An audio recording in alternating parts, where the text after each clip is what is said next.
Memenuhi panggilan pihak DPRD Sumatera Selatan Jumat pagi, tim kuasa hukum beserta keluarga korban dari kekerasan di Pondok Pesantren Ponpes Mahat Izzatuna, Kabupaten Banyuasin pada Oktober lalu melakukan pertemuan secara langsung bersama Komisi 5 DPRD Sumsel.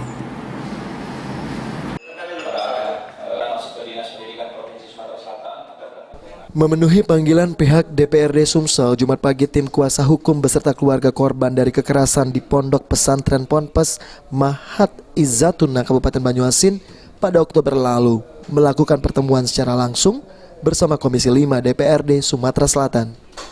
Dari hasil pertemuan tersebut, tim hukum korban Rian Gumai telah memberikan penjelasan kepada pihak DPRD Sumsel atas rasa kecewa dengan sikap Ponpes Izzatuna yang tidak bertanggung jawab, bahkan hingga kini terkesan menutupi kejadian tersebut. Apalagi korban berusia 12 tahun bernama Muhammad Fakih saat ini masih mengalami trauma psikis. Tim kuasa hukum pun meminta pihak DPRD sesegera mungkin memanggil pihak Ponpes Izzatuna yang proses hukumnya kini juga tengah berjalan.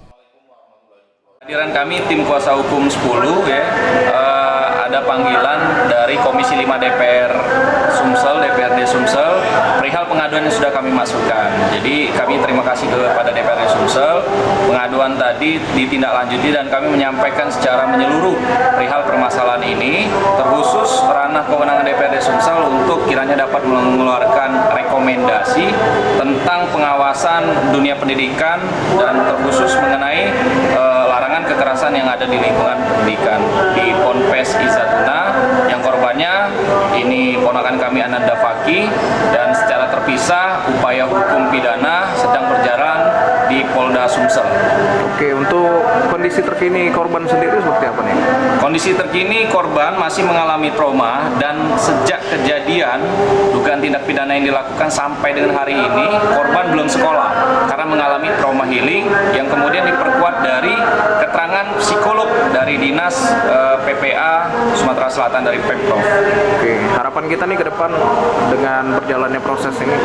Harapan kita ke depan terkait dengan tindak pidana penganiayaan yang dilakukan ini diselesaikan secara hukum, ya, karena kami juga menunggu posisi bagaimana ada upaya mediasi yang dilakukan oleh Polda Sumsel. Kemudian terkait dengan harapan di Ponpes Izzatuna ini sendiri, kami sampai dengan hari ini belum menerima itikat baik, makanya kami serahkan kewenangan DPRD Sumsel untuk menindaklanjuti agar dibenahi lagi dunia pendidikan dan tidak ada korban selanjutnya, cukup hanya di korban ponakan kami. Sementara itu, Ketua Komisi 5 DPRD Sumsel Susanto Ajes menjelaskan pihaknya akan segera memanggil pihak Ponpes Izzatuna guna mendalami permasalahan yang terjadi. Bahkan tidak menutup kemungkinan jika benar-benar Pondok Pesantren Izzatuna terbukti melanggar, pihak Komisi 5 akan melayangkan rekomendasi pencabutan izin Ponpes.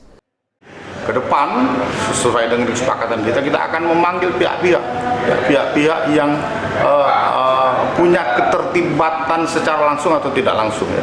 Terutama saya pikir pihak yayasan, karena apapun bentuknya yayasan bertanggung jawab atas proses belajar mengajar yang ada di dalam dunia pendidikan, terutama di pondok pesantren di mana orang tua ini menitipkan anaknya di sana.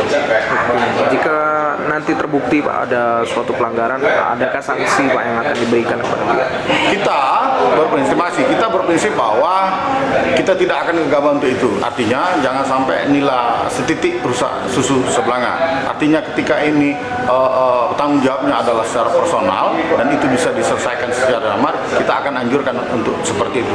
Tetapi ketika proses mediasi dan damai ini tidak ditemukan titik temunya, maka ya kita persilakan jalur hukum, dan sampai hal yang paling ekstrim saya pikir Komisi 5 akan memberikan rekomendasi dengan bukti-bukti yang ada itu untuk menutup yayasan dalam proses